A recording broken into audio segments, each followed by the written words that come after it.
नमस्कार। वीर Teja nursing academy में आपका स्वागत है।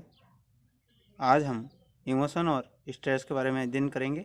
इमोशन मीन्स संवेग, स्ट्रेस मीन्स तनाव, यानी जो मन का उद्वेग होता है उसको स्ट्रेस कहते हैं।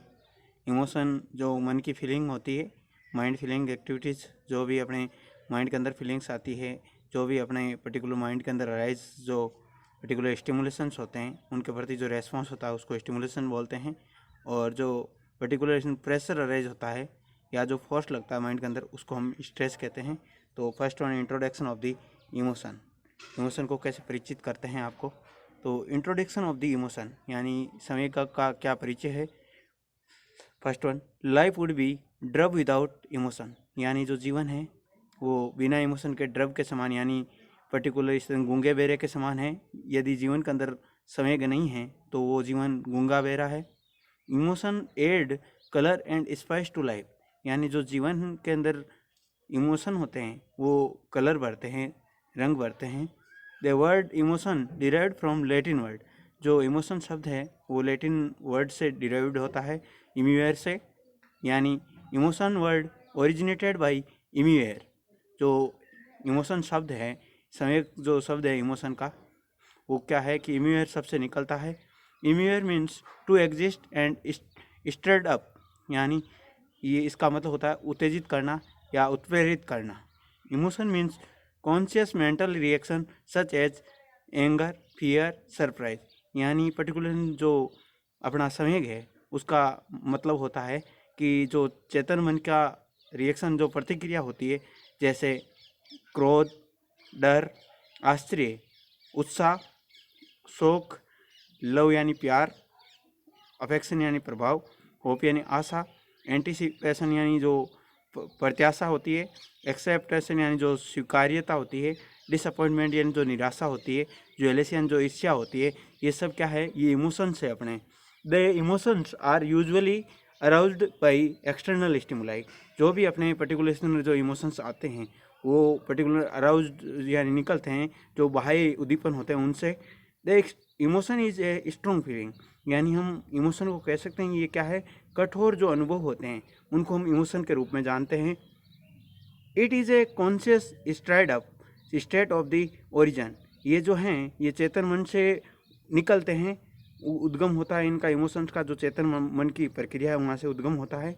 Emotion as a disturbed glandular and muscular activity, यानी जो संवेग होते हैं वो अपने मन के द्वारा उत्पन्न होने के बाद जो ग्रंथियाँ होती है उनको, और जो मसल्स होती है, जो मांसपेशियाँ होती है, उनकी जो प्रतिक्रिया, जो क्रियाएं होती है या जो गति होती है उसको क्या करते हैं, डिस्टर्ब करता है।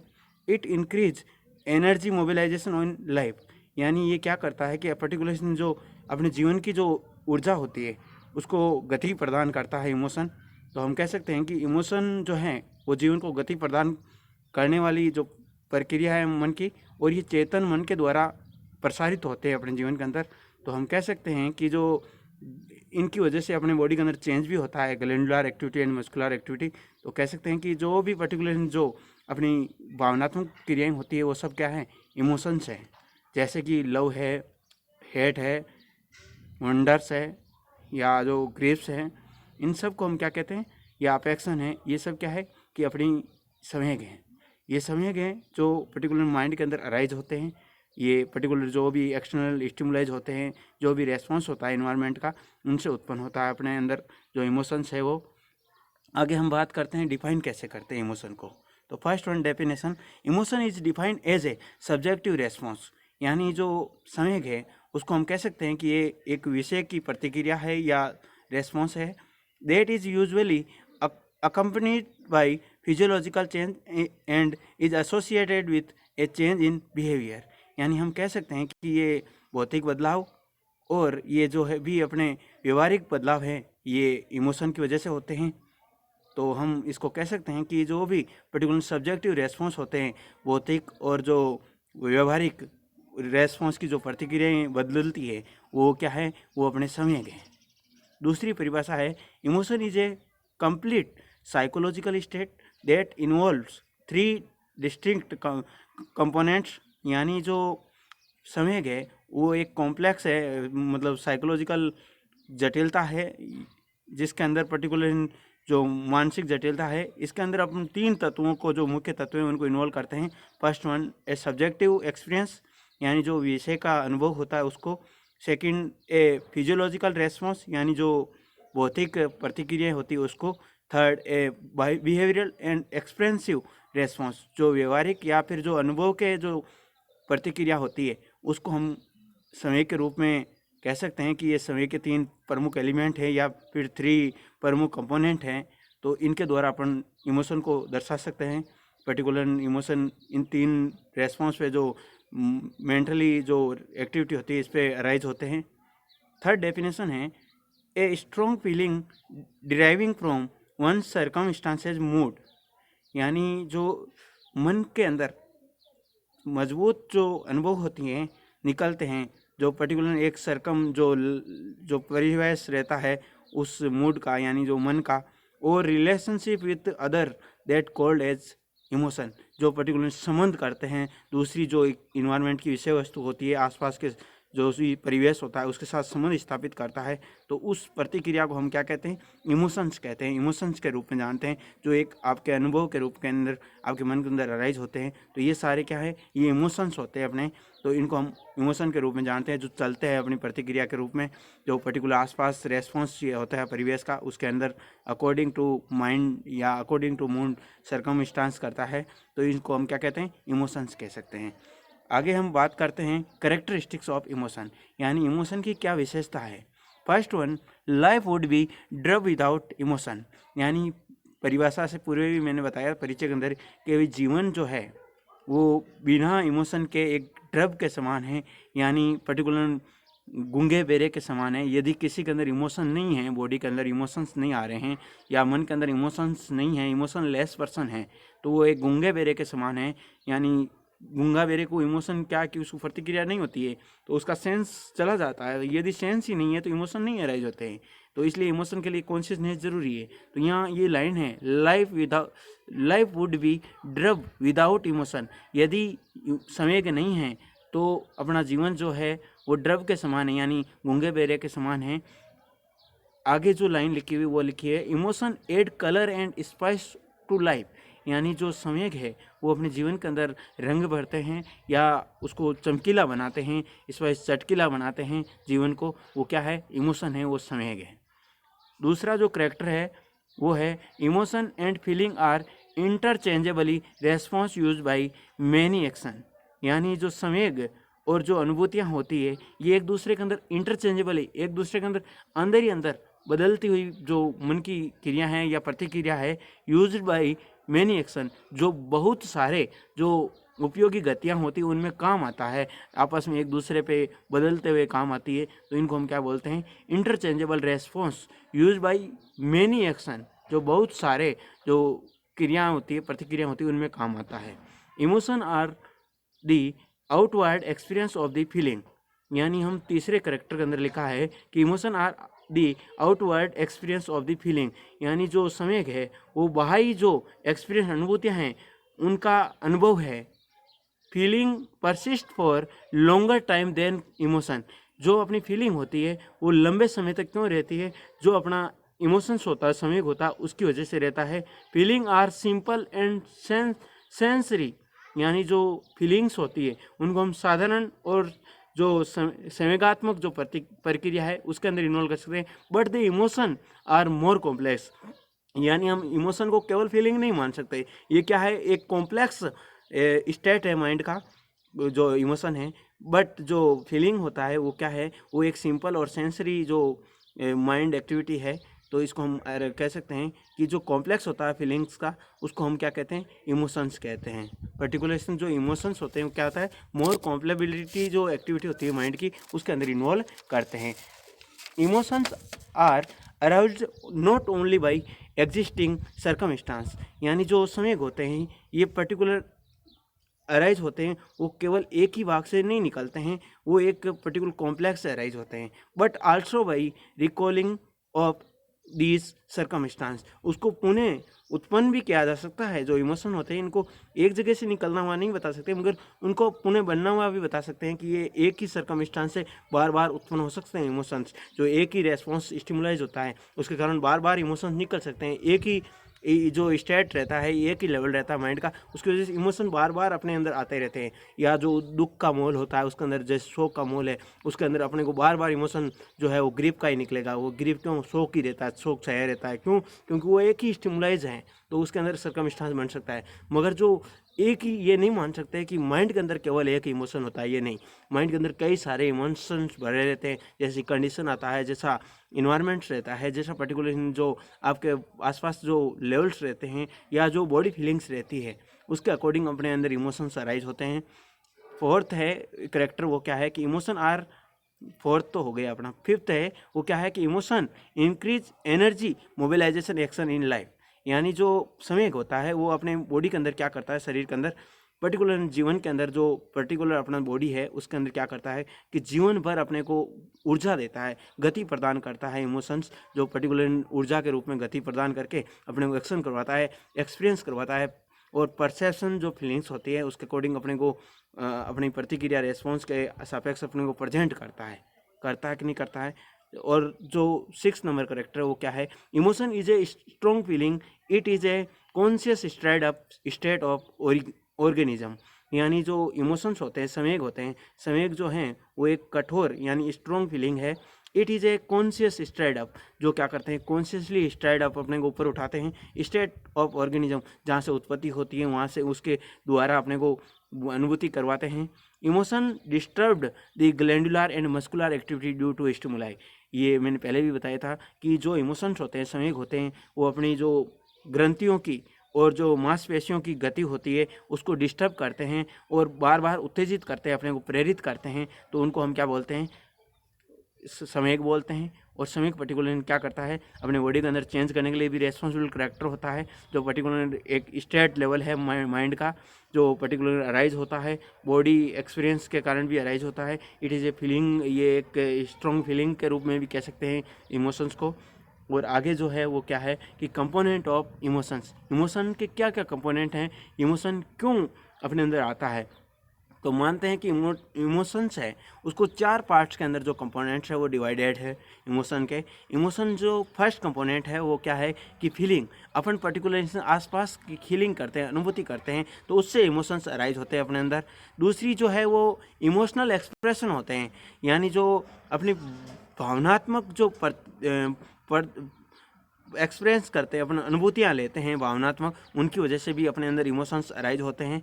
और थर्ड वन है वो है फिजियोलॉजिकल एक्सपीरियंस, यानी जो भौतिक रूप से अपना अनुभूति रहती है अपने अंदर, भौतिक से अपने अंदर जैसे नाक कान से सेंस आता है, उसकी वजह से इमोशनली अपने को राइजेशन होता है, या आंखों से देखकर हम इमोशनली सर्टिफिकेट जो भौतिक एक्सपीरियंस करते हैं अपन पर्टिकुलर आंख नाक कान जो भी ज्ञानेंद्रियाँ होती हैं उनके द्वारा। और लास्ट जो कंपोनेंट है वो है N interpretation of the emotional expression and physiological change by others. यानी जो पर्टिकुलर जो इंटरप्रिटेशन होता है, अंदर ही अंदर जो मिलाप होता है किनका, जो भावनात्मक एक्सप्रेशन है, यानी जो अपना प्रेजेंट ऑफ व्यूज है उसका, और जो भौतिक जो बदलाव होते हैं, अपने शारीरिक बदलाव होते हैं, उनके साथ जो अन्य जो स्थितियाँ आती है उनको हम क्या कहते हैं, इमोशनल कंपोनेंट्स कहते हैं। तो ये 4 कंपोनेंट्स हैं मुख्य। उसके बाद बात करते हैं तो body change in emotional state, यानी जो शारीरिक बदलाव होते हैं, क्यों, जो अपना संवेगात्मक स्थिति रहती है उसके कारण, और जो संवेदना स्थिति रहती है, संवेग रहते हैं, उन संवेगों की वजह से अपने बॉडी के अंदर प्रमुख रूप से फिजियोलॉजिकल और फंक्शनल चेंज होता है। ये पहली चीज़ लिखी हुई है, the human body physiological and functional change due to emotions. यानी जो मानव शरीर है उसमें भौतिक और क्रियात्मक बदलाव हैं वो संवेग की वजह से आते हैं। It divided in 2 types as external body changes and internal body changes. इनको हम 2 भागों में बांटते हैं। पहला एक्सटर्नल बॉडी चेंजेस, यानी जो बाह्य जो शरीर है उसके अंदर क्या चेंज होता है, यानी अपनी जो शरीर की जो स्थिति उस पर बदलाव क्या क्या होते हैं। इंटरनल बॉडी चेंज, जो अंदर की बॉडी की संरचना है उसमें क्या क्या चेंज होते हैं। तो इनको 2 भागों में बांट के हम बॉडी चेंज पढ़ते हैं। क्यों पढ़ते हैं कि bodily change in emotional state, emotional जो स्थिति रहती है, इमोशन की जो समय की स्थिति रहती है, उसमें ये शरीर के चेंज रहते हैं। First one, external bodily change due to stimuli change, यानी जो पर्टिकुलर जो स्टिमुलाइज मिलते हैं बाहर से बॉडी को, उसकी वजह से शरीर का जो बाहरी इन्वायरमेंट चेंज होता है, वो एक्सटर्नल बॉडी है, जिसके अंदर क्या क्या होता है। First one, change the facial experience, यानी जो बॉडी के अंदर जो पहला जो बाहरी वाला होता है, वो अपने फेशियल एक्सप्रेशन, जो हाव भाव होते हैं चेहरे के, वो बदल जाते हैं। चेहरे के हाव भाव बदलना क्या है, फेशियल एक्सप्रेशन चेंज है। जो सेकंड वन है कि चेंज द बॉडी पोस्चर, यानी जो बॉडी का जो शरीर की आकृति होती है वो बदल जाती है, चेंज हो जाती है, जैसे ढीला डाला होना, शरीर के अंदर एकदम अकड़न आना, स्फूर्ति आना, ये क्या है, पोस्चर का चेंजेज है। ये क्यों होता है, इमोशंस के कारण होता है। और लास्ट जो चेंज होता है, एक्सटर्नल बॉडी चेंज, वो होता है चेंज दी वोकल एक्सप्रेशन, यानी जो वॉइस का एक्सप्रेशन होता है, यानी जो साउंड वेव्स हैं वो क्या होते हैं, बदल जाते हैं। क्यों, इमोशंस के कारण। तो ये पर्टिकुलर क्या होता है, इमोशनल जो क्या है कि चेंज है, इमोशनल स्टेट चेंज है किसके अंदर, बॉडी के अंदर। और जो इंटरनल बॉडी चेंज होते हैं वो मुख्य रूप से इस प्रकार हैं कि स्टिमुलाई जो भी मिलता है उसकी वजह से क्या होता है कि चेंज इन ब्लड प्रेशर, पहली चीज़ अपना रक्त का जो परिसंचरण है, वो ब्लड का प्रेशर, यानी जो रक्त परिसंचरण दाब होता है वो बदलता है। दूसरा पर्टिकुलर जो केमिकल चेंज, बॉडी जो रिएक्शन होती है, जो बॉडी का जो कंपोनेंट होते हैं ब्लड के अंदर, उसके अंदर केमिकली चेंजेस हो जाते हैं, केमिकली जो कम ज़्यादा हो जाते हैं ब्लड लेवल के अंदर। और जो आगे का जो चेंज होता है, change in heart rate and pulse, particular अपनी जो हृदय की धड़कन होती है और पल्स जो नाड़ी गति होती है, वो भी क्या होते हैं, चेंज होते हैं इमोशंस की वजह से। क्यों, क्योंकि पर्टिकुलर जैसे ही अपने को घबराहट होती है वगैरह होती है, तो ये क्या है, इमोशंस के कारण होती है घबराहट। जो इमोशनली अपन डर जाते हैं तो पर्टिकुलर क्या होती है, अपनी हृदय की धड़कन वगैरह बढ़ जाती है, पल्सेशन फील होने लगता है। ये क्यों होता है कि डर की वजह से भी हो सकता है, जब कोई पर्टिकुलर डर आ जाता है, फियर होता है अपने पास। या change in the respiratory rate, respiration rate होता है वो पर्टिकुलर क्या होता है, बदलता है। क्यों बदलता है कि पर्टिकुलर इमोशनल जो स्टेट रहता है लेवल, उसकी वजह से भी क्या होता है, अपने पर्टिकुलर जो रेस्पॉन्स होते हैं वो चेंज होते हैं। क्योंकि पर्टिकुलर जी जो कंडीशंस आती हैं, जैसे रेस्पिरेशन लेवल कभी इंक्रीज हो जाता है, कभी डिक्रीज होता है। जैसे अपन एकदम अचानक से जो आश्चर्यचकित जो कंडीशन होते हैं, इमोशंस आते हैं, उनकी वजह से अपना रेस्पिरेशन एक बार के लिए रुक जाता है, स्टॉप हो जाता है। और खुद कई बार ऐसा भी होता है कि जब कंडीशन रहती है अपने अराइजेबल, जिसके अंदर अपन निराशा की आस रहती है, तो उस समय भी रेस्पिरेशन लेवल लो होना प्रारंभ हो जाता है। या जब अपने पर्टिकुलर जो डर का माहौल रहता है, वहाँ रेस्पिरेशन लेवल तुरंत बढ़ जाता है, तेज़ तेज़ रेस्पिरेशन आना शुरू हो जाता है, रेस्पिरेशन बढ़ जाता है। ये क्यों, ये इंटरनली बॉडी चेंज होते हैं। Change in gastro intestinal activity, जो GIT है उसकी जो पर्टिकुलर जो क्रिया है वो भी बदल जाती है इमोशन की वजह से। कई बार क्या होता है कि अपन लंबे समय तक डर के अंदर रहते हैं, या फिर लंबे समय तक अपना घबराहट के अंदर रहती है, तो उस समय अपना मुकस सिक्रेशन क्या होता है, जो पर्टिकुलर सलाइवा ड्राई माउथ होने लग जाता है। और अंदर जो बॉडी पोस्चर है उसके अंदर अपने को डायरिया होना प्रारंभ भी हो सकता है, ज़्यादा डर की वजह से। क्यों होता है, कोलोन मूवमेंट बढ़ जाते हैं। क्यों, जैसे ही अपने को माइंड रेस्ट मिलती है तो पर्टिकुलर जो GI है वो एक्टिविटी बढ़ जाती है। क्यों, ये इमोशंस के कारण प्रभाव होता है, इफेक्ट होता है। और चेंज इन ग्लैंडुलर सिक्रेशन, कई बार ऐसा भी होता है ग्लैंड की, जैसे जब स्थिति आ जाती है फाइट की, अपनी फाइट की, जब भी कोई लड़ाई जैसी स्थिति आ जाती है, कंडीशन आ जाती है, तुरंत ग्लैंड स्टिमुलेशन देता है और अपने को फाइट रेस्पॉन्स रिलीज सिक्रेशन जो होता है वो बढ़ने लग जाता है। जो पर्टिकुलर अपने हार्मोन्स होते हैं वो लेवल बढ़ा देते हैं। और ऐसी स्थिति के अंदर कई बार ऐसा भी होता है कि पर्टिकुलर जो एंजाइम्स होते हैं उनका लेवल भी क्या होता है, रुक जाता है, स्टॉप हो जाता है, या कई बार ज़्यादा भी बढ़ जाता है। ये क्यों होता है, इमोशन के कारण चेंज होते हैं। और आगे change in skin reaction, particular जो स्किन जो होती है उसका रिएक्शन भी चेंज होता है। जैसे स्वेट ज़्यादा करना, जैसे अपने घबराहट की स्थिति होती है तो उन स्थितियों में क्या होता है कि अपनी स्वेटिंग बढ़ जाती है, सिक्रेशन बढ़ जाता है स्किन पे, क्या होता है, पसीना ज़्यादा होना या स्किन का कलर चेंज होना। ये क्यों होता है, इमोशंस के कारण होता है। चेंज इन ब्रेन वेव्स, यानी पर्टिकुलर जो मस्तिष्क की जो गति है, मस्तिष्क के जो वेव्स हैं वो क्या होते हैं, चेंज हो जाते हैं, बदल जाते हैं। क्यों, क्योंकि जो भी इमोशंस आते हैं उसके अकॉर्डिंग कंडीशन क्या होते हैं, ब्रेन एक्शन करता है, तो उस एक्शन के अंदर क्या होते हैं, ब्रेन वेव चेंज होते हैं। Change in nervous system, nervous system के अंदर भी इमोशन की वजह से चेंज होता है। जो सेंसरी और मोटार नर्व है उसकी गति की वजह से जो सेंस आते हैं इमोशंस के, उनके अंदर जैसे कोई पर्टिकुलर स्टिमुलेटिंग रेस्पॉन्स होता है उसके अंदर क्या होता है, रेस्पॉन्स चेंज होते हैं अपने।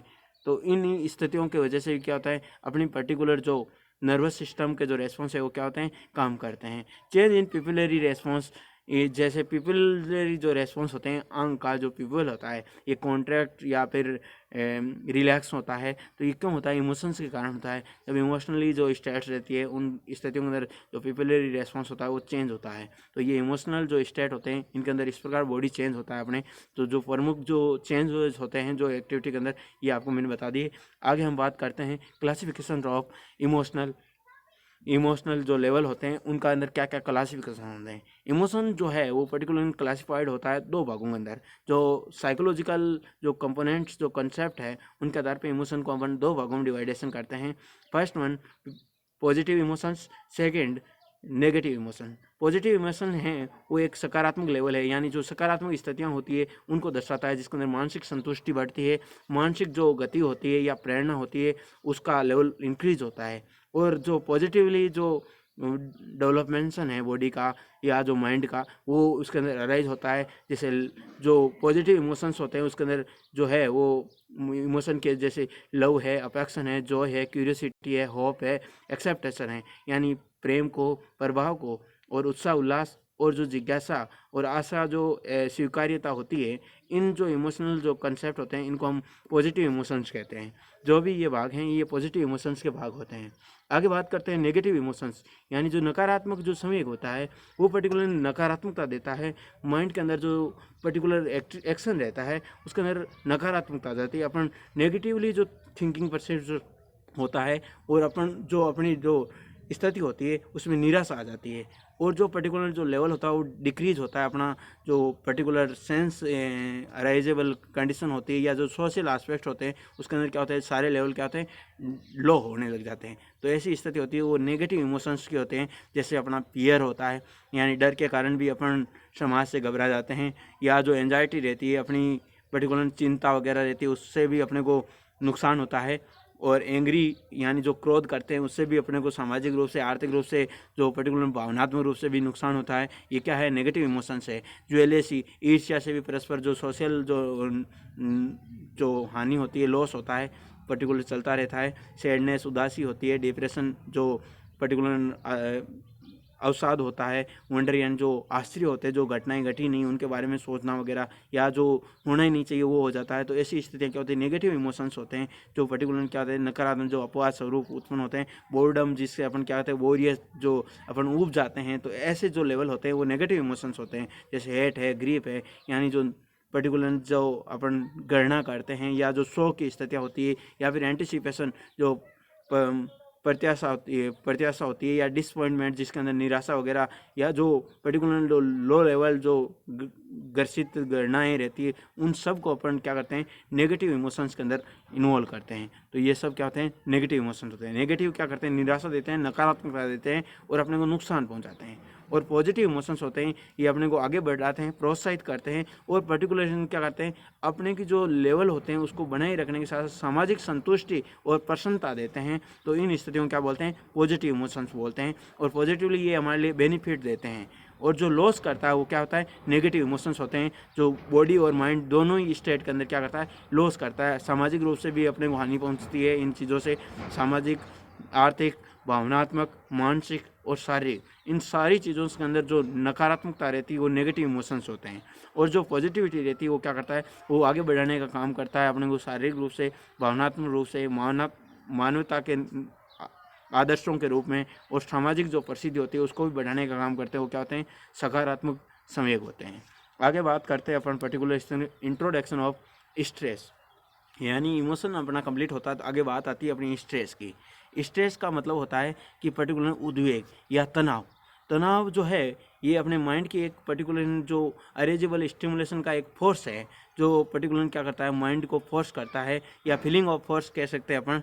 तो इसके अंदर इंट्रोडक्शन अंदर अपन देख लेते हैं कि stress refers to wider spreaded generalise response. जो वाइडर, जो ब्रॉड जो लेवल होता है सामान्य जो प्रतिक्रियाओं का, उसको हम जो बॉडी के अंदर आती है उनको हम स्ट्रेस कह सकते हैं। Response of the body to various environment, जो बहुत सारा जो विस्तृत जो इन्वायरमेंट है, जो सारा वातावरण है, उसके अंदर जो भी अपनी सामान्य जो प्रतिक्रियाएं होती है उनकी वजह से जो फोर्स लगता है उसको हम स्ट्रेस कह सकते हैं। फिजिकल और सोशल सिचुएशन, यानी जो भौतिक और जो सामाजिक जो स्थितियाँ होती हैं उनके अंदर, it is a force that effect our emotions and motives, यानी ये क्या करते हैं, ये जो है ये अपने को फोर्स देते हैं, दाब देते हैं, that effect our emotions and motives, यानी वो क्या करते हैं, जो अपने पर्टिकुलर जो इमोशंस होते हैं, जो संवेग होते हैं या और जो अभिप्रेरणाएं होती है उनके प्रति अपने को प्रेशराइज करते हैं कि ये आपको करना ही है, या ऐसे आपको चलना है, या आपको जो प्रेरणा जो प्रणोदन होता है वो अपने अंदर आता है, या जो संवेग चलते हैं तो उनको करने के लिए जो फोर्स होता है वो स्ट्रेस की वजह से होता है। It is the wear and tear of life, इसको कह सकते हैं हम wear and tear of life. जो स्ट्रेस होता है वो अपने लाइफ का वियर और टीयर है। It is called the disease of modern civilisation, इसलिए हम मॉडर्न जो डिजीज़ जो बीमारियों का है उसको हम मॉडर्न सिविलाइजेशन भी कह सकते हैं स्ट्रेस को, कि ये मॉडर्न डिजीज सिविलाइजेशन है। It affect people of all age, ये सारे एज ग्रुप के जो लोग होते हैं उनको प्रभावित करता है। एंड कैन बी बहुत गुड एंड बैड, जो अच्छे और बुरे लोग होते हैं उन सबको प्रभावित करता है। Each person react differently to stress, जो प्रत्येक जो व्यक्ति होते हैं इसके प्रति विभिन्न प्रकार से अपना रिएक्शन करते हैं, प्रतिक्रियाएं देते हैं। बट वी ऑल नीड, यानी परंतु जो सब हम हैं हमारे को इसकी आवश्यकता है। Some stress in order to active, जो कुछ जो तनाव होता है वो अपने को आदेशित करता है गति करने के लिए। हैप्पी एंड प्रोडक्टिव, जो खुशी और जो उत्पादनशीलता है उसके लिए फोर्स करते हैं स्ट्रेस अपने को। It is some pattern of specific और non specific response and organism make to stimulus events, यानी जो पर्टिकुलर स्थिति के अंदर अपन कह सकते हैं ये पैटर्न है। स्पेसिफिक और नॉन स्पेसिफिक जो रेस्पॉन्स होते हैं, अपने जो रेस्पॉन्स होते हैं, प्रत्युत्तर होते हैं उन जो उत्पन्न होने के उनके प्रति जो उद्दीपन होते हैं उन सब के लिए। That is equilibrium and taxes और exceed it ability to cope, यानी जो ये हैं इक्विलिब्रियम जो लचीलापन होता है अपने व्यवहार का, और जो व्यवहार की जो स्थिति है उसके लिए एक्सीड करता है जो भी अपनी योग्यता होती है उसको मैनेज करने के लिए, तो इसको स्ट्रेस कहते हैं। That stimulus event include a large variety of external and internal condition, जो भी उद्दीपन होते हैं, उद्दीपन की जो स्थितियाँ होती है वो शामिल होती है बहुत, यानी जो लार्ज जो बड़ा वेराइटी है, जो समूह है बदलाव का, जो विस्तृत का, जो बाह्य और आंतरिक जो स्थितियाँ होती हैं उनके प्रति। कलेक्टिव कोल्ड स्ट्रेसर, जो भी स्थितियाँ हैं जो शामिल करते हैं इनको, जो भी इनके कारण होते हैं, इन सब को हम क्या बोलते हैं, स्ट्रेसर बोलते हैं। जो स्ट्रेस पैदा करते हैं उसको हम स्ट्रेसर कहते हैं। Stressor is a stimulus event, यानी जो एक जो तनाव पैदा करते हैं वो उद्दीपन के इवेंट हैं। That place a demand on an the organism, वो क्या करते हैं कि जो ऑर्गेनिज्म जो उत्पादनता है या फिर जो उत्पन्न होने का कारण है उसको लाने का डिमांड करते हैं या उसको करने के लिए अपनी मांग करते हैं। For some kind of adaptive response, जो भी कुछ है अपने एडेप्टिव रेस्पॉन्स होते हैं उसको अपनाते हैं और प्रत्युत्तर जो क्रिया है वो करवाते हैं, तो उसको हम क्या कहते हैं, उद्वेग कहते हैं, स्ट्रेस कहते हैं। उद्वेग यानी अपने बॉडी का जो प्रेशराइज जो कंटेंट होता है या जो लाइव इवेंट्स होते हैं, जो रेस्पॉन्स होते हैं उसके रूप में जो फोर्स होता है उसको हम स्ट्रेस कह सकते हैं। आगे बात करते हैं डेफिनेशन की। डेफिनेशन ऑफ द स्ट्रेस, यानी फर्स्ट डेफिनेशन है stress is a feeling of strain and pressure, यानी वो जो तनाव है वो फीलिंग है किसकी, स्ट्रेन एंड प्रेशर की। जो भी अपने दिमाग पर या माइंड पर जो भी अपनी गतिविधियां हैं उन पर लगने वाला जो फोर्स यानी जो प्रेशर दाब होता है, जो अनुभूति है दाब की, वो क्या है, वो अपना तनाव है। दूसरी जो डेफिनेशन वो है stress is the body reaction to any change that required to an adjustment और रेस्पॉन्स, यानी जो तनाव है उसको हम कह सकते हैं कि ये शरीर का रिएक्शन यानी प्रतिक्रिया है टू एनी चेंज, जो भी बदलाव होते हैं उनके प्रति।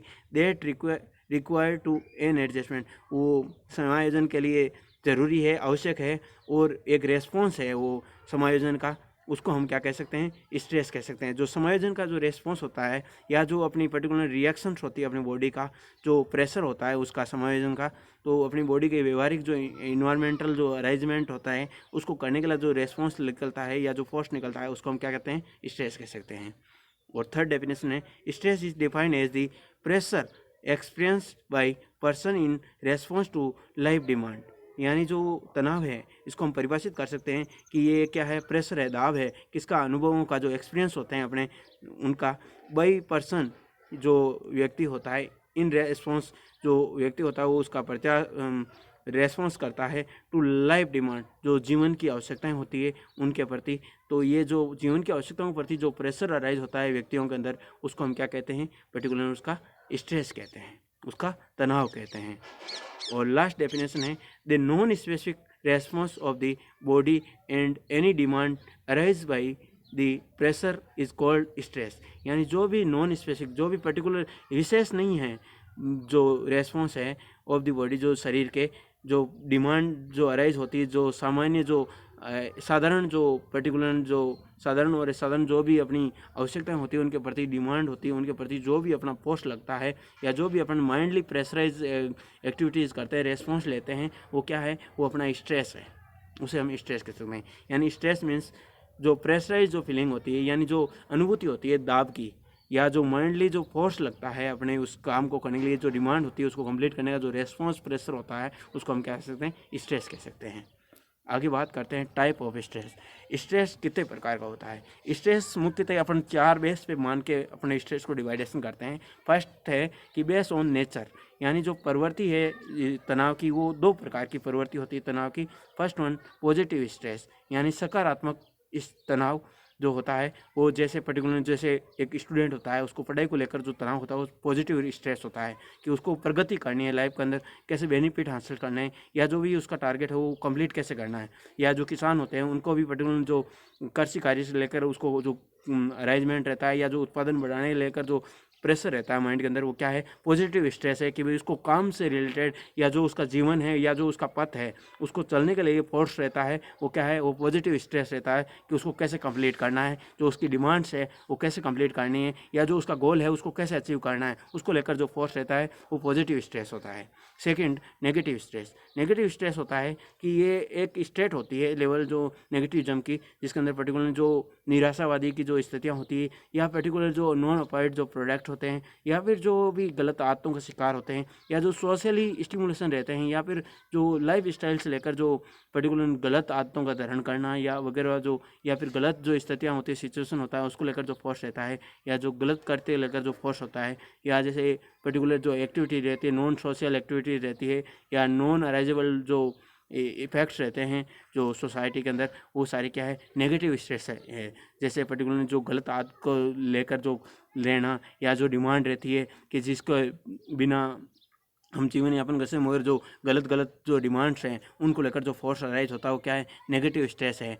जैसे पर्टिकुलर जो भी नहीं चाहिए हुई वस्तु के लिए भी अपन क्या करते हैं, फोर्सली जो माइंड के अंदर थिंकिंग बना लेते हैं, वो क्या है, नेगेटिव स्ट्रेस होता है, जो पर्टिकुलर अपने को नकारात्मक देता है और मानसिक संतुष्टि देता है। सेकंड जो बेस है वो गोल के आधार पे है कि अपना जो लक्ष्य है उसके आधार पे स्ट्रेस कितना होता है। स्ट्रेस जो सामान्यतः अपने को जो गोल होता है उसके अंदर यू स्ट्रेस और डिस्ट्रेस होता है। जब अपन गोल को अचीव कर लेते हैं, संतुष्ट होते हैं और आनंदित होते हैं, मानसिक स्थिति के अंदर आनंद महसूस करते हैं या अपन पूर्ण रूप से संतोष ले लेते हैं या पूर्णतः अपन संतुष्टि व्याप्त करते हैं, तो ऐसी स्थिति होती है वो क्या होती है, यू स्ट्रेस की होती है। यू स्ट्रेस पर्टिकुलर स्थिति में अपने को लाभ देते हैं और जो शारीरिक और मानसिक जो वर्दी है उसको प्रेरित करते हैं। इस स्ट्रेस के कारण अच्छे से आदमी का जो हेल्दीपन होता है वो शो होता है। डिस्ट्रेस होता है वो मेंटली जो डिप्रेशन की अवस्था होती है और जो दुख या कष्ट जो पीड़ा होती है उसके अंदर डिस्ट्रेस उत्पन्न होता है, अपन पर्टिकुलर दुख की अनुभूतियाँ करते हैं और मानसिक नुकसान होता है और नकारात्मकता स्थिति उत्पन्न होती है और जो पर्टिकुलर नकारात्मकता के कारण जो अनुभूति जो फीलिंग होती है वो डिस्ट्रेस की होती है। डिस्ट्रेस एक प्रकार से दर्द और जो पर्टिकुलर दुख की स्थिति है उसको प्रदर्शित करता है। थर्ड जो टाइप है वो है ड्यूरेशन के आधार पे, बेस ऑन ड्यूरेशन। ड्यूरेशन होता है वो 2 होता है स्ट्रेस का। स्ट्रेस जो है 2 ड्यूरेशन में उत्पन्न होता है। फर्स्ट वन कंटिन्यूअस स्ट्रेस, जो लगातार नियमित रूप से अपने जीवन पर्यंत चलता है उसको हम क्या बोलते हैं, कंटिन्यूस स्ट्रेस बोलते हैं। जो लास्ट स्ट्रेस होता है वो एपिसोडिक स्ट्रेस होता है। एपिसोडिक मतलब पर्टिकुलर स्टेज बार बार बदल कर आता है, या जो स्थिति को चेंज कर करके आता है, या फिर पर्टिकुलर स्थिति के अंदर क्या करता है कि अपने को स्टेप देता है, कुछ समय के लिए आया फिर रुक गया, कुछ समय बाद वापस तनाव पैदा होता है। तो ऐसी स्थिति होती है तो उसको क्या बोलते हैं, एपिसोडिक स्ट्रेस बोलते हैं। जो रुक के आता है या जो इंटरवल देता है, इसके अंदर बीच में अंतर रहता है कि कुछ समय स्ट्रेस है, कुछ समय बाद स्ट्रेस रिलैक्स हो गए और फिर वह थोड़े समय बाद वापस स्ट्रेस आ गया, तो ऐसी स्थिति होती है वो एपिसोडिक स्ट्रेस होती है।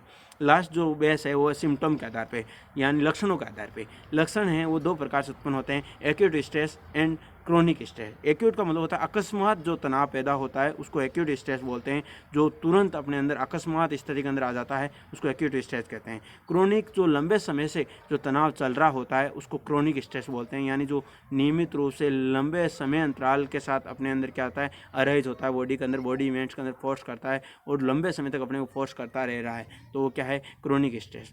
और कुछ समय अंतराल के अंदर जो सरप्राइजली या इमरजेंसी कंडीशन के अंदर जो ऑन स्पॉट जो स्ट्रेस जो प्रेशर पैदा होता है या जो माइंडली जो फोर्स लगता है वो क्या है, एक्यूट स्ट्रेस होता है। जो ऑन स्पॉट होता है उसको क्या बोलते हैं, एक्यूट स्ट्रेस। और जो लॉन्ग टाइम ड्यूरेशन का होता है वो क्या होता है, क्रोनिक स्ट्रेस। अपन बात करते हैं आगे sign and symptom of the stress. Stress जो होता है मुख्यतः दो साइन सिम्टम दिखाता है, दो प्रकार से, एक तो बॉडी के अंदर एक्सटर्नली, एक इंटरनली। वैसे तो अपन कह सकते हैं स्ट्रेस है वो अपने बॉडी के अंदर बाह्य चेंज भी करता है, आंतरिक चेंज भी करता है। फर्स्ट जो है वो बॉडी के अंदर जो बाह्य चेंज करता है वो ऑन द बॉडी करता है, और जो इंटरनली करता है वो ऑन द माइंड करता है। जो पर्टिकुलर रेस्पॉन्स जो स्ट्रेस का जो सिम्टम्स हैं जो बॉडी पे दिखाई देते हैं, बॉडी पे दिखाई देने वाले वो हैं जैसे ड्राई माउथ, हेडेक यानी अपना मुंह सूखना, मुंह सूख जाता है, सलाइवा रुक जाता है, या फिर हेडेक जो दर्द होता है, सिर दर्द होता है, एब्डोमेन पेन जो उदर का दर्द यानी पेट का दर्द होता है, हार्ट बर्न यानी जो हृदय की जलन होती है, एक्सेसिव स्वेटिंग यानी जो पसीना होता है, रेस्पिरेशन डिफिकल्टी, डिस्पनिया यानी जो दिक्कत होती है सांस से संबंधित उसको रेस्पिरेटरी डिफिकल्टी बोलते हैं, फ्रीक्वेंट यूरिनेशन यानी जो बार बार पेशाब लगने की स्थिति होती है, abnormal heart rate and pulse यानी असामान्य हार्ट की जो हृदय दर होती है और जो पल्स जो नाड़ी गति होती है वो आना, या फिर हार्ट अटैक यानी जो हृदय का आघात है, स्ट्रोक है या कैंसर है, ये सारे क्या हैं, ये बॉडीली जो सिम्टम होते हैं ये स्ट्रेस की वजह से बॉडी पे दिखाई देते हैं। जो स्ट्रेस की वजह से साइन एंड सिम्टम माइंड पे दिखाई देते हैं। माइंड जो पर्टिकुलर स्ट्रेस की वजह से जो साइन एंड सिम्टम अराइज करता है वो पर्टिकुलर इरिटेबिलिटी जैसे चिड़चिड़ापन है, टेंशन यानी जो तनाव होते हैं, या जो ऐंठन होती है उसको, या फैटिग्यू यानी जो थकान होती है, या एनोरेक्सिया भूख नहीं लगना है, वीकनेस जो थकान जो बॉडी की जो शारीरिक थकान होती है, या डिप्रेशन जो पर्टिकुलर अवसाद होता है, इंसोम्निया नींद नहीं आना है, या पर्टिकुलर जो भी डिसऑर्डर ऑफ परसेप्शन यानी जो प्रत्यक्षीकरण संबंधी जो त्रुटियाँ होती है उनको, या फिर लो अटेंशन जो ध्यान भंग होता है, डिस्टर्बेंस इन अटेंशन या लो अटेंशन स्थिति होती है, या डिस्टर्ब्ड माइंड जो मन है वो डिस्टर्ब हो जाता है, बिगड़ जाता है, एंड अदर जो मेंटल प्रॉब्लम्स होती है, ये क्या है, ये स्ट्रेस की वजह से माइंड पे जो साइन एंड सिम्टम अराइज होते हैं इस प्रकार के जो स्ट्रेस के अंदर अपने अंदर रहते हैं, या जो सामान्य जो व्यक्ति रहता है, ह्यूमन रहता है, इनके अंदर स्ट्रेस की वजह बॉडी और माइंड पे ये जो सिम्टम्स हैं, ये लक्षण हैं, ये उत्पन्न होते हैं। आगे हम बात करते हैं कि source of the stress. Stress जो पर्टिकुलर सोर्स है वो पर्टिकुलर 3 डिवाइडेशन में अपन बात करते हैं कि जनरल जो फैक्टर होते हैं स्ट्रेस के वो कौन कौन से होते हैं। जनरल के अंदर जो वातावरण है आसपास का वो स्ट्रेस पैदा कर सकता है, जो फिजियोलॉजिकल जो भौतिक जो कारक होते हैं वो भी स्ट्रेस पैदा करते हैं, सोशल फैक्टर जो सामाजिक कारक होते हैं वो भी अपने अंदर स्ट्रेस पैदा करते हैं, इकोनॉमिकल जो आर्थिक स्थितियाँ होती है, आर्थिक मंदी या फिर आर्थिक जो स्थितियाँ हैं, जो कमी है आवश्यकताओं को पूरा नहीं करने की, या जो गरीबी वगैरह होती है, क्या होती है, इकोनॉमिकल फैक्टर्स होते हैं जो अपने स्ट्रेस पैदा करते हैं। इमोशनल फैक्टर जो भावनात्मक जो भावनात्मक की आवाज़ होती है, या आस्तिक नास्तिकता की जो स्थितियाँ होती है, जो भावनाओं को पर्टिकुलर जो प्रभावित करती है वो क्या करते हैं, स्ट्रेस पैदा करती है। तो इस प्रकार ये कि स्ट्रेस पैदा करने वाले जनरल्स होते हैं। और सोर्स माने तो सोर्स के अंदर 4 सोर्स होते हैं कि पहला होता है क्राइसिस या कैटास्ट्रोफेज यानी जो आपदाएं या विपदाएं होती है, या जो प्रगति से संबंधित दुर्घटनाएं घटती है, जो विपदाएं आ जाती है या जो भी प्रभाव होते हैं उनकी वजह से भी स्ट्रेस हो सकता है। प्राकृतिक जो विपदाएं वगैरह या जो जैसे महामारियाँ वगैरह, ये क्या क्राइसिस होते हैं जो पर्टिकुलरली क्या होते हैं कि घटते ही इनके प्रति क्या होते हैं, आदमियों के अंदर, लोगों के अंदर, जो पीपल्स होते हैं उनके अंदर क्या होते हैं, स्ट्रेस आने लग जाता है। तो ये सोर्स होते हैं। मेजर लाइफ इवेंट, जो मुख्य जीवन की जो भूमिकाएं होती हैं उनकी वजह से भी स्ट्रेस रहता है कि अब क्या करना है। जैसे पर्टिकुलर जैसे कोई जीवन को लेकर कोई इवेंट रहता है, जैसे शादी विवाह वगैरह, तो उनको लेकर भी क्या होता है, फोर्स माइंड के अंदर रेज होता है, तो उसको भी कि स्ट्रेस रहता है। जो मेजर लाइफ इवेंट होते हैं या पर्टिकुलर जो लाइफ के अचीवमेंट्स होते हैं, जैसे कोई IAS IPS है, उसको लेकर मेजर जो इवेंट करते हैं, जैसे पर्टिकुलर वो उसको भूमिका निर्वहन करना है, तो उसको लेकर भी उसको स्ट्रेस रहता है कि किस तरह का उसका ऑर्डर निकालना है या पर्टिकुलरली उस कंडीशन को कैसे फेस करना है। तो ये स्ट्रेस होते हैं जो मेजर लाइफ इवेंट के स्ट्रेस होते हैं। या जो डेली जो हेल्थ या प्रॉब्लम्स होती है या जो जो अपने नित्य जीवन की स्थितियाँ होती है, उनको लेके भी अपने को फोर्स रहता है कि आज के जीवन का जो कार्य है वो कैसे कंप्लीट करना है, या जो अचीवमेंट जो कोर्स है उसको किस तरह कंप्लीट करना है। तो इन स्थितियों से क्या होता है, अपने को स्ट्रेस पैदा होता है। या जो लास्ट है वो है एमिडेंट स्ट्रेसर, यानी जो मुख्य जो एमिडेंट जो अपने आसपास जो गतियां हैं उनकी वजह से भी क्या होता है, तनाव पैदा होता है।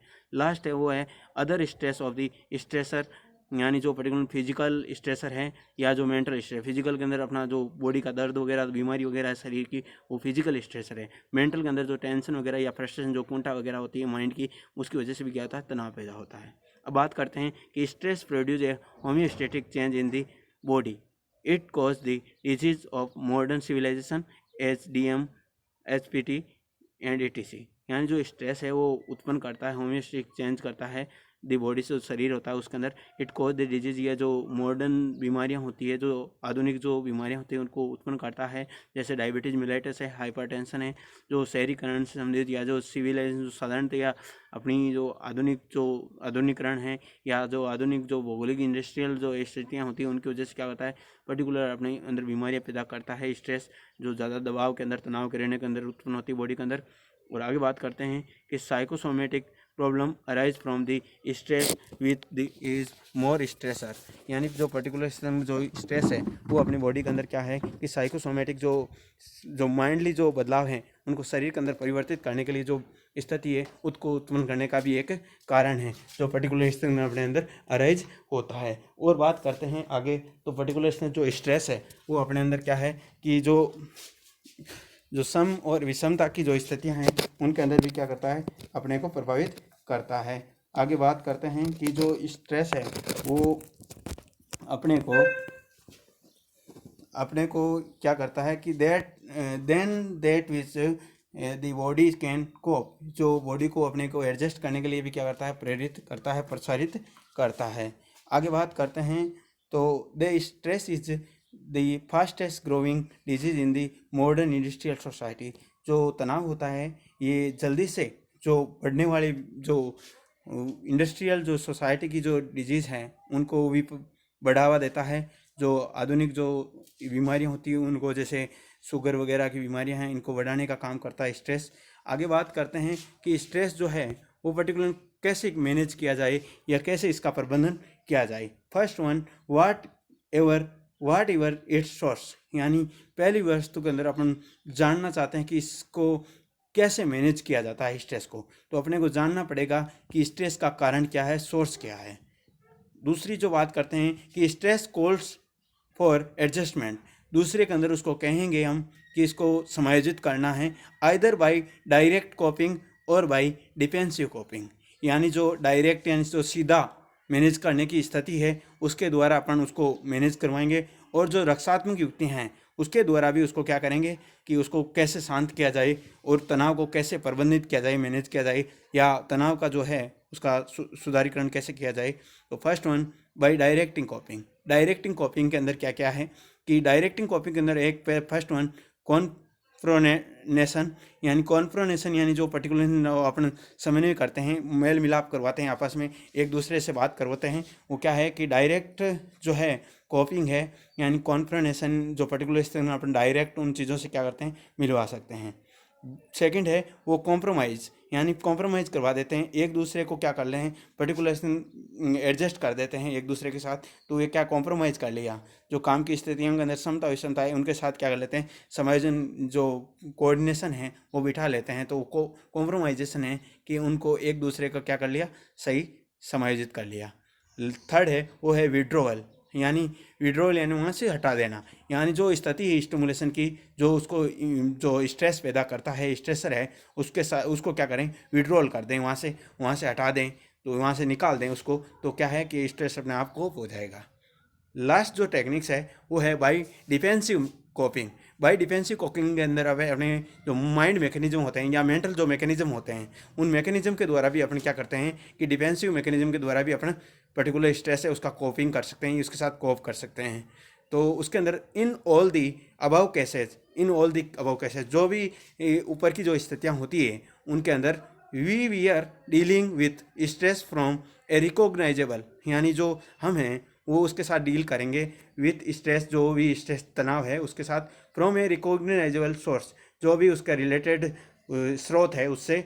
इन अदर केसेस जो अन्य जो कारण हैं उसके, when we cannot identify the source, जब हम उनका जो कारण है उसको नहीं जान पाते हैं या जो स्रोत है उसको नहीं जान पाते हैं, ऑफ द स्ट्रेस यानी जो तनाव का कारण है उसको नहीं जान पाते हैं, तो we make us of defensive mechanism, तो हम क्या करेंगे उसके लिए अपन बनाएंगे जो अपना डिफेंसिव मैकेनिज्म जो रक्षात्मक युक्ति है उसको तैयार करेंगे, लाइक डिनाइल यानी नकारना, जो है उसको नकारने के लिए तैयार करेंगे कि जो तनाव है उसको दूर करने के लिए हम उसको कहेंगे डिनाइल कर ले, यानी डिनाइल मतलब नकारना, उसको खंडित कर देंगे कि ये तो अपने लायक ही नहीं था। जैसे अपन जो जैसे किसी भी विषय वस्तु के अंदर मान लो कि एक पेरेंट्स हैं, उनका यदि जवान जो बच्चा है उसकी डेथ हो जाती है तो उसके अंदर हम डिनाइल कर देते हैं कि ये भगवान ने अपने लिए दिया ही नहीं था या फिर भगवान की इसके प्रति मर्जी ही नहीं थी कि हमारे साथ रहे। तो ऐसे करके हम क्या करते हैं, डिनाइल जो रिप्रेजेंट है उसके द्वारा कर सकते, डिनाइल के द्वारा कर सकते हैं, या जो रिप्रेजेंट होता है अपन पर्टिकुलर रिप्रेजेंट करते हैं, जो पर्टिकुलर उसकी प्रतिक्रिया होती है उसको करके भी उसको जो स्ट्रेस दूर कर सकते हैं। प्रोजेक्शन यानी दूसरों पे थोप करके भी पर्टिकुलेशन जो है उसको स्ट्रेस दूर कर सकते हैं। थर्ड जो है आइडेंटिफिकेशन, यानी जो परिचय है या पहचान है उसको बना के भी उसका क्या करते हैं, स्ट्रेस दूर कर सकते हैं कि देखो ये ऐसे है वो ऐसे है, उसकी पहचान दे देते हैं। और थर्ड जो आगे है वो है रिएक्शन, यानी जो प्रतिक्रिया है या प्रक्रिया है उसके अंदर प्रतिक्रिया जो रेस्पॉन्स होते हैं रिएक्शन फॉर्मेशन करके, यानी जो अपनी मन की जो क्रियाएं हैं उनको बना करके भी पेश कर सकते हैं स्ट्रेस के प्रति कि आपको ऐसे कर लेना चाहिए, कि ये तो था ही नहीं, ये ऐसा ही नहीं, ऐसा होता ही नहीं है, ऐसा नहीं होता है, रिएक्शन फॉर्मेशन कर लेते हैं। और डिसप्लेसमेंट यानी दूसरों पे उसको डाल दिया जाता है, कहीं और जगह उसको प्लेस कर दिया जाता है, तो इस प्रकार स्ट्रेस होता है उसको दूर किया जाता है, डिसप्लेसमेंट कर दिया। सब्लिमेशन यानी पर्टिकुलर उन्नति की ओर, जैसे पर्टिकुलर में अपन किसी कार्य को नहीं करते हैं तो सब्लिमेशन स्थान चेंज कर लिया जाता है, सब्लिमेशन उन्नति की ओर ले जाता है। जैसे सचिन है वो पर्टिकुलर शिक्षा के अंदर कमजोर था तो उसके अंदर उसने क्या किया, खेल के अंदर क्रिकेट के अंदर गॉड ऑफ क्रिकेट कहला के भी सब्लिमेशन किया था। तो ये स्ट्रेस दूर करने की विधि है कि हम कह सकते हैं कि स्ट्रेस उसने क्या, जो पढ़ाई का स्ट्रेस था उसको दूर करने के लिए खेलों के अंदर ज़्यादा बल दिया तो सब्लिमेशन हो गया उसका अपने आप, तो क्रिकेट ऑफ गॉड कहलाया। तो ये क्या है, सब्लिमेशन है। जो कोप किया उसने स्ट्रेस के साथ, जो अपने माइंड का स्ट्रेस था, जो उसकी उपलब्धियों में जो कमियों का जो तनाव था उसको दूर करने के लिए उसने मैनेज किया था उसकी स्थितियों के साथ। और बात करते हैं कि स्ट्रेस मैनेजमेंट मॉडल क्या है। स्ट्रेस मैनेजमेंट जो मॉडल है वो दो रूपों के अंदर है। पहला ट्रांजैक्शनल मॉडल यानी ट्रांसैक्शनल मॉडल है, यानी जो स्थानांतरण का सिद्धांत या जो तरीका है या जो मॉडल है वो दिया गया था रिचार्ड लजर्स के द्वारा या सुसान फॉल्कन के द्वारा, ये 1983 के अंदर दिया गया था। इन्होंने बताया कि जो भी अपने अंदर स्थिति है उसको ट्रांसैक्शन यानी उसको स्थानांतरित करना सीख करके भी अपन क्या कर सकते हैं, स्ट्रेस दूर कर सकते हैं। यानी कोई भी स्थिति के अंदर उसको ट्रांसमिट कर दो, स्थानांतरित कर दो, एक से दूसरे के अंदर बदल दो, परिवर्तित कर दो, तो ऐसे क्या कर सकते हैं, हम अपने स्ट्रेस को दूर कर सकते हैं या स्ट्रेस से बच सकते हैं। या स्ट्रेस जो स्थितियाँ हैं, जो माइंडली जो प्रेशराइज की स्थितियाँ उनको रिलैक्स कर सकते हैं, जो रिलीज एक्टिविटी है जो फोर्स की उनको दूर कर सकते हैं। तो इसके द्वारा भी कर सकते हैं। ये रिचार्ड के द्वारा दिया गया था 1983 के अंदर। दूसरा जो मॉडल है वो हेल्थ रियलाइजेशन या इन्नेट हेल्थ जो मॉडल है, यानी जो ये मॉडल है ये जे.एस. सेडगमन के द्वारा 2005 के अंदर दिया गया था। हेल्थ रियलाइजेशन जो अपनी वास्तविक स्वास्थ्य स्थिति है उसके संबंध के अंदर अपन यानी जो अपना जो स्वास्थ्यपन है इससे लेकर वे भी अपन क्या कर सकते हैं, स्ट्रेस दूर कर सकते हैं कि जो अभी हैं वो अपना है, जो अभी जो स्थिति है वो स्वस्थ हैं, तो हम क्या हैं कि स्ट्रेस फ्री हैं। तो ऐसी स्थिति के अंदर क्या कर सकते हैं, पर्टिकुलर जो रेस्पॉन्स है उसको हम मैनेज कर सकते हैं। आगे बात आती है कि particular techniques use in reducing the stress, यानी पर्टिकुलर स्थिति में अपन कौन कौन सी तकनीकें हैं उनका उपयोग कर सकते हैं स्ट्रेस को दूर करने के लिए। तो फर्स्ट है मेडिटेशन। मेडिटेशन एक ध्यान की प्रक्रिया है। इससे क्या होता है, ध्यान लंबे समय तक ध्यान की मुद्रा में रहने से अपना जो तनाव है वो अपने आप ही दूर होता है। दूसरा है माइंडफुलनेस, यानी मन को भरा हुआ रखें, मन को हमेशा अपनी शांत सुदृढ़ी के अंदर फुल रखें कि कुछ भी माइंड के अंदर फोर्स नहीं आता है। तो इससे भी क्या होता है, स्ट्रेस दूर रहता है अपन। थर्ड है वो टेक्निक है music as a coping strategy, यानी अपन कॉपिंग स्ट्रेटजी जो अपनी जो समायोजन की जो स्थितियां हैं उनके साथ अपन संगीत अपना लें। जो संगीत है उससे भी अपन दूर कर सकते हैं अपना स्ट्रेस। और फोर्थ है डीप ब्रीथिंग, यानी गहरा जो श्वसन की प्रक्रिया है उसके द्वारा भी अपन क्या कर सकते हैं, स्ट्रेस तनाव को दूर कर सकते हैं। फिफ्थ है योग निद्रा, यानी जो योग निद्रा होती है उससे भी अपना स्ट्रेस दूर होता है। योग की जो क्रियाएं होती है उनके अंदर लंबा ध्यान लगाते हैं या जो लंबा जो सेंस जो स्थिति रहती है उसके अंदर जो ध्यान की मुद्रा रहती है उससे क्या होता है, अपना तनाव दूर होता है।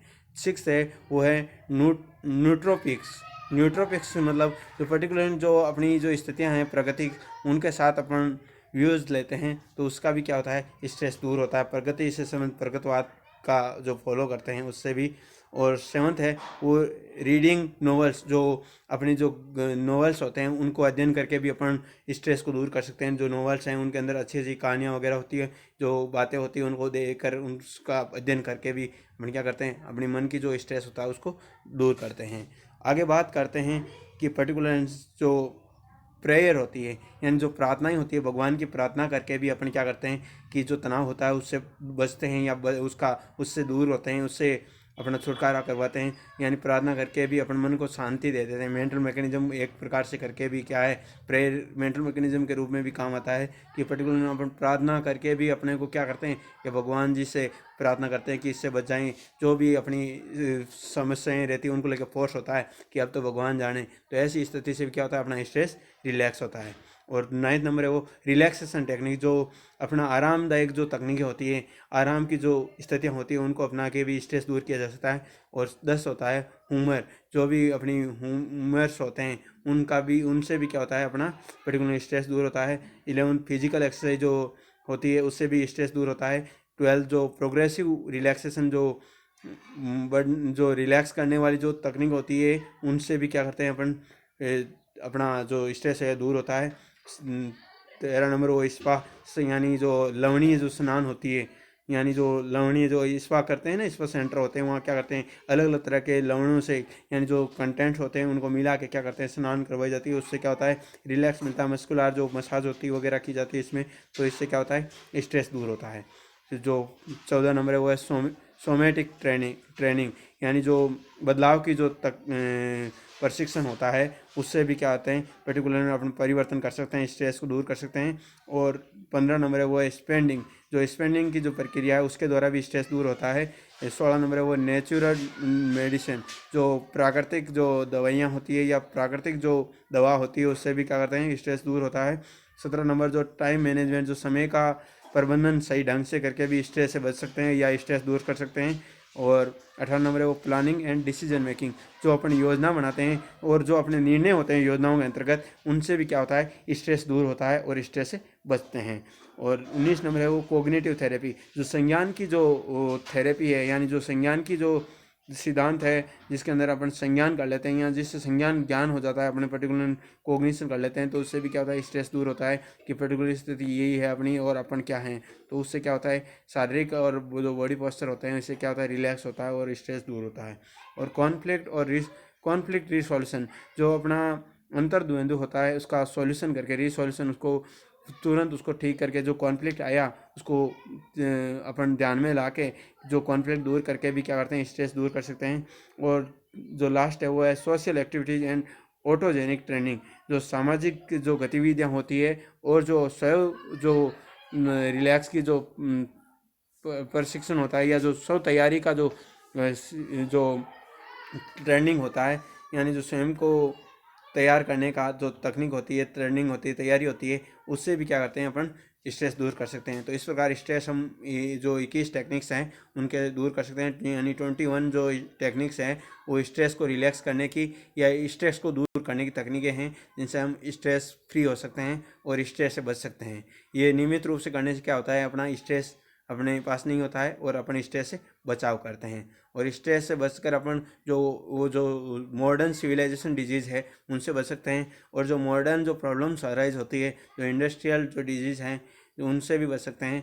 जो आधुनिकता के अंदर चलने वाली बीमारियां हैं उनको रोक सकते हैं इस तकनीकों के द्वारा। आगे हम आपको थैंक्स कहते हैं कि आप वीर तेजा नर्सिंग अकेडमी का बार बार वॉच करते हो, और मैं आशा करता हूँ कि आपको जो टॉपिक है वो समझ में आया होगा और पिछले टॉपिक भी आपको समझ में आएंगे, अंडरस्टैंड किया होगा, आपको अंडरस्टैंड हैं आप। और यदि कोई समस्या हो तो आप मेरा जो लिंक है उस पर आप कमेंट कर सकते हो। और मैं आपसे रिक्वेस्ट करता हूँ कि आप ज़्यादा से ज़्यादा इस जो लिंक है इसको शेयर करें और लाइक करें कि ये स्टडी मटेरियल मेरे को भी मोटिवेशन मिलता रहे और हम ये बात खूब लोगों तक पहुँचा सकें। जो भी